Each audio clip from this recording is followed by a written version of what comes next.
Bonjour et bienvenue pour cette édition spéciale enregistrée sur le salon de l'immobilier bas carbone. L'occasion de découvrir un secteur qui est en pleine révolution et surtout de découvrir des opportunités. Avec nous, Alice Stagère. Bonjour. Bonjour. Vous êtes Chief People and Culture Officer chez Axanta. En deux mots, c'est DRH. C'est DRH. Et alors, vous êtes Axanta, c'est une société qui aide les propriétaires immobiliers à réduire et à décarboner leur consommation de chauffage et de climatisation.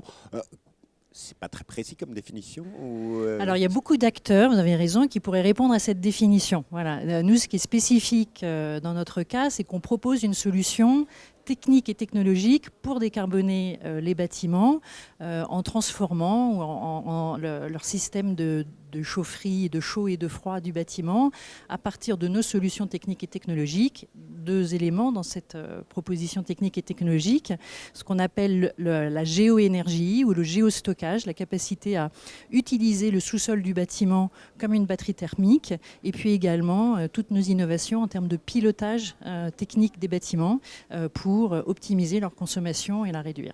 Parce que c'est vrai que le secteur est souvent pointé du doigt parce qu'il y a beaucoup de déperdition d'énergie. C'est un secteur qui émet trop de gaz à effet de serre. Il y a un formidable enjeu et c'est une des grandes réponses à apporter par les acteurs du secteur. Alors c'est une des réponses, vous avez raison, dans le sens où tout ce qui se passe sur le sujet du climat aujourd'hui et de la transition énergétique amène à toutes les échelles, les États, mais aussi les collectivités publiques et les propriétaires et chaque citoyen à changer ses comportements et ses modes de consommation d'énergie.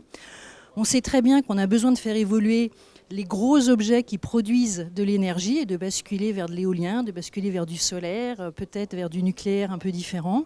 Mais on a aussi besoin de décentraliser la production d'énergie. Et on a besoin des deux parce que les besoins d'électrification sont tellement gigantesques. Bloomberg dit que c'est x2 à l'échelle mondiale en 2050. C'est tellement gigantesque que substituer le fossile par de l'électricité, rajouter l'électricité dont on a besoin, ça va être gigantesque. Et donc c'est ça qui fait qu'à l'échelle locale, voire à l'échelle d'un bâtiment, et c'est là qu'est positionné Axanta, on s'attaque au sujet de la décarbonation, de réduire la consommation et de décarboner la consommation à partir de la solution de géoénergie qu'on propose. Comment vous voyez l'avenir? Est-ce que vous pensez que tous les acteurs jouent le jeu?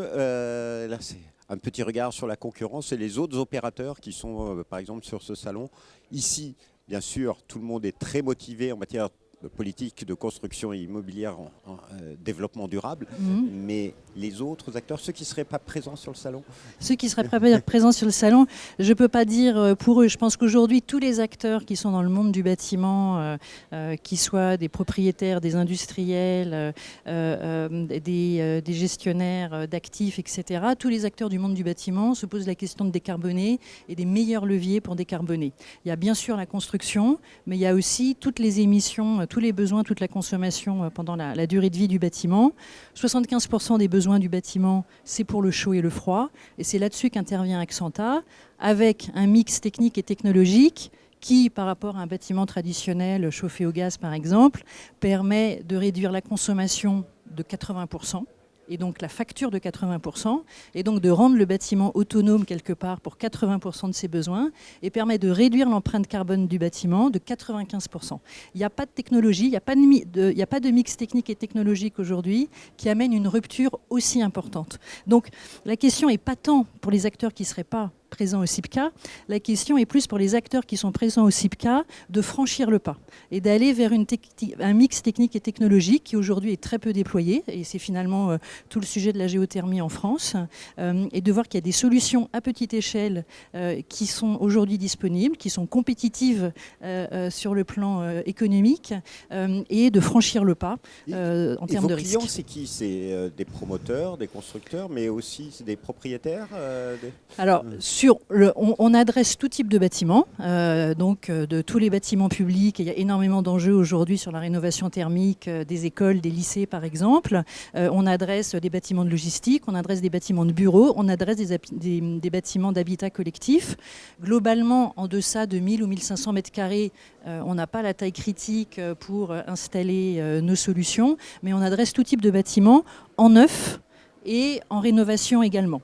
Et bien sûr, parmi nos bâtiments, il y a tous les gens dont la profession est de gérer des actifs immobiliers, donc tous les gens de l'asset management, qui ont par définition eux aussi des bâtiments de tout type. Donc j'imagine, au vu de vos clients, qu'en ce moment vous développez. Axenta est en pleine croissance. Alors Axenta, on l'a pas dit encore, mais Axenta c'est une toute jeune entreprise, hein, c'est une bébé entreprise, une start-up, qui maintenant est au stade d'accélération de sa croissance, on appelle ça le scale-up.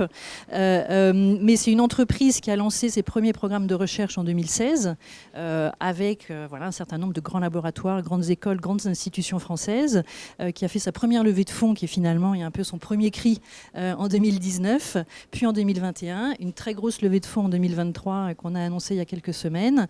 Et donc on est dans cette phase de développement de l'entreprise. Et donc vous recrutez. Et donc nous recrutons. Nous étions à la même époque l'an dernier 85. On est aujourd'hui 160 et progressivement, toutes les offres qu'on a nous amèneront vers 200 en décembre ou janvier. Quels sont les profils que vous recherchez? C'est des spécialistes, c'est des fonctions support? Alors, on cherche dans tout type de métier, beaucoup plus aux opérations et donc dans les métiers opérationnels qu'au niveau des fonctions support, même si on continue de chercher de pourvoir, d'avoir un certain nombre de postes à pourvoir, parce qu'au niveau, on va dire, des fonctions support et un peu de cette architecture-là de l'entreprise, on a déjà mis en place beaucoup de choses, mais on continue d'avoir des besoins. Et le plus gros de nos besoins et bien sûr aux opérations, avec une diversité de métiers aux opérations dont on va peut-être parler. Oui, comme par exemple Energy Manager. Les Energy Managers. Alors, c'est un nouveau métier, ça. Alors, c'est un nouveau métier qui existe, à vrai dire, depuis quelques années déjà, chez tous les énergéticiens et chez tous les acteurs de la performance énergétique. Ce sont ceux qui sont en charge de piloter un parc de bâtiments et de s'assurer de la performance énergétique du bâtiment. La petite différence chez Axenta quand on exerce ce métier, alors on a parfois des gens qui viennent plutôt du côté un peu technique du métier, puis qui ont envie de prendre un peu de recul, de sortir un peu du terrain et de gérer plus ces enjeux de performance. On a aussi des gens qui sont passionnés par ces enjeux de performance, mais qui ont aussi envie de temps en temps de descendre sur le terrain, d'aller voir les clients, d'aller voir les acteurs de la maintenance, etc., pour résoudre les problèmes qu'on identifie. Et fondamentalement, les energy managers, ils ont en charge donc un portefeuille de bâtiments qu'on a équipés avec nos solutions, et ils gèrent la performance énergétique du bâtiment avec ces deux points un peu clés chez Axenta, c'est qu'ils font ça à partir d'outils et de solutions que nous on a développés, c'est-à-dire ce sont nos plateformes logicielles qui sont utilisées par nos energy managers pour faire ça et qu'on considère comme étant plutôt à la pointe étant donné tout ce qu'elles embarquent comme intelligence. Donc ils n'interviennent pas sur n'importe quel outil. Et deuxièmement... ça a l'air quand même de métiers très précis, très techniques. Il n'y a pas une petite tension pour trouver les bons candidats? Est-ce qu'aujourd'hui, les compétences, on les trouve chez les jeunes ou moins jeunes? Il y a toujours une tension pour trouver le bon candidat. Et je reviendrai peut-être sur d'autres éléments, sur ce qui fait un bon candidat chez nous. Mais en l'occurrence, on les trouve. Et le métier d'energy manager est quelque chose qui, depuis plusieurs années, s'est déployé et qui est finalement un métier nouveau dans lequel beaucoup de gens qui ont fait des formations où il y a des enjeux de performance énergétique se retrouvent. Voilà. Et vous recrutez également des ingénieurs, des dessinateurs, des développeurs, parce que plateforme logicielle dit développeurs. Et quel est le conseil que vous donnez? C'est quoi le petit plus quand on vient chez Axenta? Alors, le petit plus chez Axenta, c'est le petit plus et c'est notre grande différence. C'est que nous, on amène une rupture dans une industrie qui n'est pas très habituée à la rupture, si je peux dire ça comme ça, le monde du bâtiment, le monde de l'immobilier, le monde de la pierre. Et on amène une rupture technique et technologique qui fait qu'on a besoin de convaincre et que quel que soit le rôle dans l'organisation, en fonction support ou aux opérations, on amène des niveaux de performance, on amène des solutions qui sont peu connues, parfois peu compris de nos clients. Et donc il y a un énorme enjeu de pédagogie, bien sûr, et qu'on est ravis de faire, mais un énorme enjeu aussi de conviction. Ça peut être vu comme une prise de risque et de montrer que justement tout le risque est géré comme il faut. Donc il faut avoir envie de convaincre comme ça et de savoir qu'on arrive dans une entreprise qui est pionnière sur son sujet. Et il faut avoir cet état d'esprit pionnier. La deuxième chose qui est essentielle quand on rejoint Axenta, et il ne faut pas se tromper à nouveau, c'est qu'on est, comme je le disais, une baby entreprise. Donc on a beaucoup de choses qui ne sont pas encore en place, beaucoup de processus qu'on construit au fur et à mesure.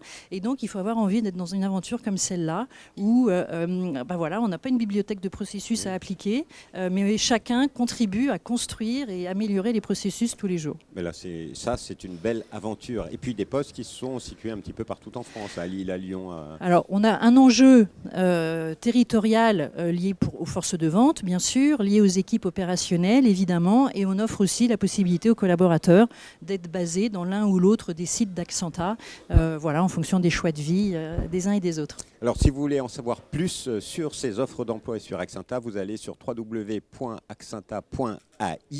Dans la rubrique carrière pour toutes les offres, il y en a énormément. Merci infiniment, Alice. Merci à vous. Et quant à nous, on se retrouve bientôt pour une nouvelle émission. Au revoir.